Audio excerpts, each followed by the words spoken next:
कल हम लोगों ने स्टार्ट किया था अपना जावा का प्रोग्राम। तो कल हम लोगों ने बेसिक चीज़ देखी थी, जिसके बारे में हमने जावा इसके बारे में हम लोगों ने स्टडी किया था कि हम लोगों ने एक बेसिक किस तरह से लिख सकते हैं जावा का। तो आज हम थोड़ा सा अपर लेवल के बारे में बात करेंगे, थोड़ा सा इसको हायर करेंगे। अभी हम इसको क्या करेंगे, डाटा टाइप का यूज़ करना हम यहाँ पे सीखेंगे। तो हम लोग क्या करते हैं, एक नया नई फाइल बना लेते हैं। नई फाइल बनाने की जरूरत क्या है, क्योंकि वीएस कोड में आप लोग अपनी फाइल को अपडेट नहीं कर सकते हो। एक बार जब आप क्लास बना देते हो तो उसको दोबारा आपको दूसरी फाइल ही बनानी पड़ेगी। तो सपोज करो मैंने यहाँ पे दूसरी फाइल बना दी index1.java। ये मैंने एक न्यू फाइल बना ली है। अब आप देख सकते हो तो इसमें ऑलरेडी मेरे पास क्लास नेम, क्योंकि मैं बना चुका हूँ, index1 हमारी क्लास का नेम है और एक पब्लिक क्लास है, यानी कि आप इसको पब्लिक में एक्सेस कर सकते हो। तो अभी सबसे पहले हमको क्या करना पड़ेगा, हमको अपना मैन फंक्शन लिखना पड़ेगा, पब्लिक स्टैटिक वॉइड मैन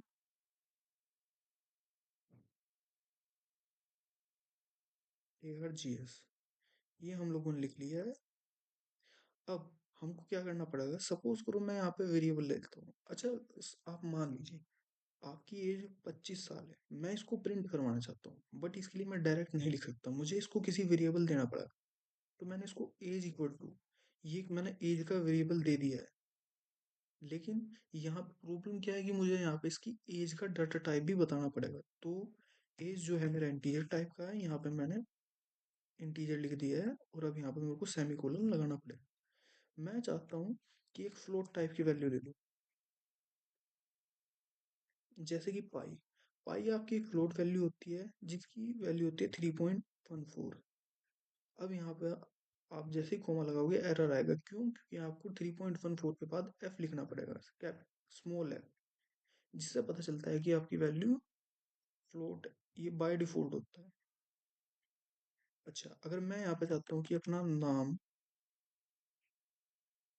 कुछ भी लिख देता हूँ, जैसे कि मैं यहाँ पे लिख देता हूँ अपना नेम, या नेम की जगह आप लोग कुछ और भी लिख सकते हो, किसी और का भी नाम लिख सकते हो। तो क्या ये सही होगा? नहीं, ये सही नहीं होगा। इसका रीजन है, और आप देख सकते हो यहाँ पे अंडरलाइन होके भी आया हुआ है, यानी कि कंपाइलर आपका जो वीएस कोड है ये आपको बता रहा है कि आप लोगों ने कहीं पे कुछ गड़बड़ की है। हम लोगों को यहाँ पे नेम का भी डाटा टाइप देना पड़ेगा। तो यहाँ पे हम लोगों ने नेम को डाटा टाइप दे दिया है स्ट्रिंग, क्योंकि जो हमारा नेम है एक स्ट्रिंग टाइप का है। अब हम लोग क्या चाहते हैं कि इसको प्रिंट करवा दें। तो प्रिंट करवाने के लिए जो स्टेटमेंट दिए जाते हैं वो सब कुछ मैंने यहाँ पे लिख दी है। मैंने सबसे पहले system dot out dot print लिखा और यहाँ पे लिख दिया मैंने एज इज। और यहाँ पे मैंने ये इसलिए लिखा है गाइस, जो आपको देख रहे होंगे कि ये लिखने की क्या जरूरत थी, हम डायरेक्ट ये भी तो लिख सकते थे, एज पाई नेम। इससे भी आपका आउटपुट आ जाएगा, लेकिन उससे आपको पता नहीं चलेगा कौन सी वैल्यू किसकी है। तो जैसे कि यहाँ पे एज नाम का मैंने एक वेरिएबल बनाया है, तो मैंने यहाँ पे लिख दिया एज इज। यहाँ पे मैंने एज की वैल्यू आपको मिल जाएगी इसके थ्रू। पाई पाई इज, पाई की वैल्यू फिर आप लोग यहाँ पे लिख दिया पाई। इसी तरह से आपको वैल्यू मिल जाएगी। अब जैसे ही आप लोग ये करोगे, तो सबसे पहले मैं क्लियर कर देता हूँ। अब मैं क्या करता हूँ, सबसे पहले इसकी मुझे क्लास बनानी पड़ेगी। ये जो मैंने फाइल बनाई है java1.java, index1.java, ये जो मैंने फाइल बनाई है इसको लिखना पड़ेगा। तो उसके लिए सबसे पहले हम अपने यहाँ पे लिखेंगे जावा, फिर उसके बाद अपनी फाइल नेम 1, फिर उसके बाद डॉट जावा। जैसे ही आप लोग यहाँ पे लिखोगे तो आपको यहाँ पे दिखेगा कि आपकी क्लास बन जाएगी। ये देखिए, यहाँ पे आपकी क्लास बन चुकी है। अब आप लोग को क्या करना होगा, यहाँ पर जावा, और फिर यहाँ पर आप लोगों को लिखना होगा अपना क्लास का नेम। जैसे ही आप लोग एंटर करोगे